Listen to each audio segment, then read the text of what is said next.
রবীন্দ্র জীবনীকার প্রশান্ত কুমার পাল সহ অনেকেই মনে করেন ডাকঘর নাটকের অমল চরিত্রটি শমীন্দ্রনাথের আদলে গড়া। এও ভাবা হয় শিশুকাব্যের রচনাকালে শমী ছিলেন মাতৃহারা শিশু, আর শিশু ভোলানাথ রচনাকালে শমী যাবতীয় সুখ দুঃখের থেকে বহু দূরে, নিকট ও দূরের এই শৈশব সঙ্গীত শিশু ভোলানাথের বহু পংক্তিতে গ্রথিত।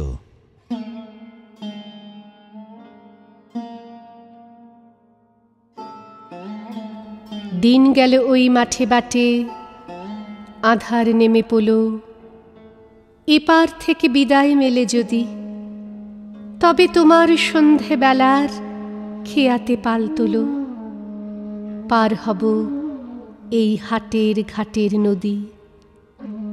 আবার ওগো শিশুর সাথী, শিশুর ভুবন দাও তো পাতি, করব খেলা তোমায় আমায় একা, চেয়ে তোমার মুখের দিকে, তোমায় তোমার জগৎটিকে সহজ চোখে দেখব সহজ দেখা।